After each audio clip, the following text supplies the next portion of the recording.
ಕಲಬುರಗಿ ಜಿಲ್ಲಾಧಿಕಾರಿಯನ್ನ ನಿಂದಿಸಿ ಆಮೇಲೆ ಕ್ಷಮೆ ಕೇಳಿದ ಬಿಜೆಪಿ ಎಂಎಲ್ಸಿ ರವಿಕುಮಾರ್ ಮತ್ತೊಂದು ವಿವಾದಕ್ಕೆ ಸಿಲುಕಿದ್ದಾರೆ.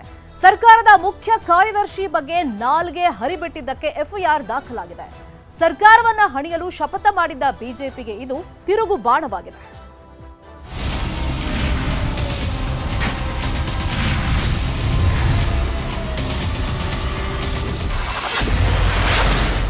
ಮೇ 25 ಕಲಬುರಗಿ ಜಿಲ್ಲಾಧಿಕಾರಿ ಪಾಕಿಸ್ತಾನದಿಂದ ಬಂದಿರುವಂತೆ ಕಾಣಿಸ್ತಾ ಇದೆ. ಜಿಲ್ಲಾಧಿಕಾರಿ ಫೌಜಿಯಾ ತರನ್ನುಮ್ ಬಗ್ಗೆ ಅವಹೇಳನ. ಈ ಡಿಸಿ ಕಚೇರಿನೂ ಕೂಡ ಸ್ವಾತಂತ್ರ್ಯನ ಕಳ್ಕೊಂಡ್ಬಿಟ್ಟಿದೆ. ಅವರೇನು ಪಾಕಿಸ್ತಾನದಿಂದ ಬಂದಿದ್ದಾರೋ ಅಥವಾ ಇಲ್ಲಿ IAS ಆಫೀಸರ್ ಆಗಿದ್ದಾರೋ ಗೊತ್ತಿಲ್ಲ ನನಗೆ. ಜೂನ್ 30 ವಿಧಾನಸೌಧ. ಶಾಲಿನಿ ರಜನೀಶ್ ರಾತ್ರಿ ರಾಜ್ಯ ಸರ್ಕಾರಕ್ಕೆ ಡೇ ಪೂರ್ತಿ ಸಿಎಂಗಾಗಿ ಕೆಲಸ ಮಾಡ್ತಾರೆ. ಅವರು ರಾತ್ರಿ ರಾಜ್ಯ ಸರ್ಕಾರಕ್ಕೆ ಡೇ ಪೂರ್ತಿ ವಿಧಾನಸೌಧದ ಗಾಂಧಿ ಪ್ರತಿಮೆ ಮುಂದೆ ಪ್ರತಿಭಟನೆ ನಡೀತಾ ಇತ್ತು. ದಲಿತ ರೈತರ ಜಮೀನುಗಳನ್ನ ಸರ್ಕಾರ ಕಬಳಿಸ್ತಾ ಇದೆ ಅಂತ ಪ್ರತಿಭಟನೆ ಮಾಡ್ತಿದ್ರು. ಈ ವೇಳೆ ಪೊಲೀಸರು ಮನವೊಲಿಕೆಗೆ ಬಂದ್ರು. ಪೊಲೀಸರೊಂದಿಗೆ ಮಾತನಾಡುವ ವೇಳೆ ಸರ್ಕಾರದ ಮುಖ್ಯ ಕಾರ್ಯದರ್ಶಿ ಶಾಲಿನಿ ರಜನೀಶ್ ಬಗ್ಗೆ ಅವಹೇಳನದ ಮಾತುಗಳನ್ನಾಡಿದ್ರು ಎಂಎಲ್ಸಿ ರವಿಕುಮಾರ್. ಅವರು ರಾತ್ರಿ ರಾಜ್ಯ ಸರ್ಕಾರಕ್ಕೆ ಡೇ ಪೂರ್ತಿ ಸರ್ಕಾರದಲ್ಲಿ ಅತ್ಯುನ್ನತ ಹುದ್ದೆಯಲ್ಲಿರುವ ಶಾಲಿನಿ ರಜನೀಶ್ ಅವರಿಗೆ ಅಪಮಾನ ಮಾಡಿದ್ದಾರೆಂದು ವಿಧಾನಸೌಧ ಠಾಣೆಗೆ ಕಾಂಗ್ರೆಸ್ಸಿಗರು ದೂರು ನೀಡಿದರು.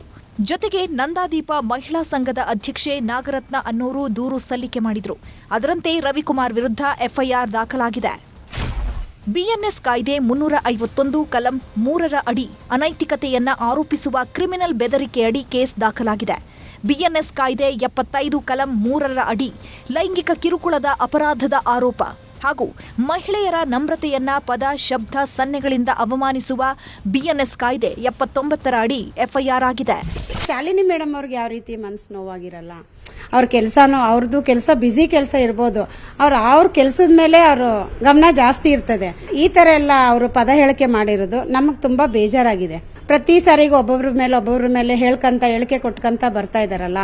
ಹಂಗಾಗಿ ಈಗ ಅವ್ರಿಗೆ ಉನ್ನತಾಧಿಕಾರಿನೇ ಬಿಟ್ಟಿಲ್ಲ ಈ ತರ ಮಾತಾಡ್ತಾ ಇದಾರೆ. ಸಾಮಾನ್ಯ ಹೆಣ್ಮಕ್ಳನ್ನ ಯಾವ ರೀತಿ ಕಾಣಬಹುದು? ಈ ಎಲ್ಲದರ ಮಧ್ಯೆಯೇ IAS ಅಧಿಕಾರಿಗಳ ಒಕ್ಕೂಟ, ವಿಧಾನಸೌಧ ಸರ್ಕಾರಿ ನೌಕರರ ಸಂಘ ಕೂಡ ಶಾಲಿನಿ ರಜನೀಶ್ ಬೆನ್ನಿಗೆ ನಿಂತಿದೆ. ಇದೇ ವಿಚಾರ ಮುಂದಿಟ್ಕೊಂಡು ರಾಷ್ಟ್ರ ಮಟ್ಟದಲ್ಲಿ ಬಿಜೆಪಿ ವಿರುದ್ಧ ಹೋರಾಟಕ್ಕೆ ಕಾಂಗ್ರೆಸ್ ಪ್ಲಾನ್ ಮಾಡಿದೆ. ಈ ಮಧ್ಯೆ ತಮ್ಮ ಹೇಳಿಕೆ ಬಗ್ಗೆ ಸ್ಪಷ್ಟನೆ ನೀಡುವಂತೆ ಕೇಂದ್ರ ಸಚಿವ ಪ್ರಹ್ಲಾದ್ ಜೋಶಿ ಕೂಡ ರವಿಕುಮಾರ್ಗೆ ಸೂಚನೆ ಕೊಟ್ಟಿದ್ದು ರವಿಕುಮಾರ್ಗೆ ಸಂಕಷ್ಟ ತಂದಿಟ್ಟಿದೆ. ಎಫ್ಐಆರ್ ಆಗ್ತಿದ್ದಂತೆ ರವಿಕುಮಾರ್ ಮಾಧ್ಯಮ ಪ್ರಕಟಣೆ ಹೊರಡಿಸಿದ್ದಾರೆ. ಮುಖ್ಯ ಕಾರ್ಯದರ್ಶಿಗಳು ತುಂಬಾ ಬ್ಯುಸಿ ಇರ್ತಾರೆ, ಯಾರ ಕೈಗೂ ಸಿಕ್ತಿಲ್ಲ ಅನ್ನೋ ಅರ್ಥದಲ್ಲಿ ಹೇಳಿದ್ದೇನೆ ಹೊರತು ನಿಂದಿಸುವ ಉದ್ದೇಶದಿಂದಲ್ಲ, ಇದು ರಾಜಕೀಯ ಪ್ರೇರಿತ ಆರೋಪ ಅಂತ ಹೇಳಿಕೊಂಡಿದ್ದಾರೆ. ಏನೇ ಆಗ್ಲಿ, ಮಾತು ಆಡಿದ್ರೆ ಹೋಯ್ತು, ಮುತ್ತು ಒಡೆದ್ರೆ ಹೋಯ್ತು ಅನ್ನೋದು ಇದಕ್ಕೆ.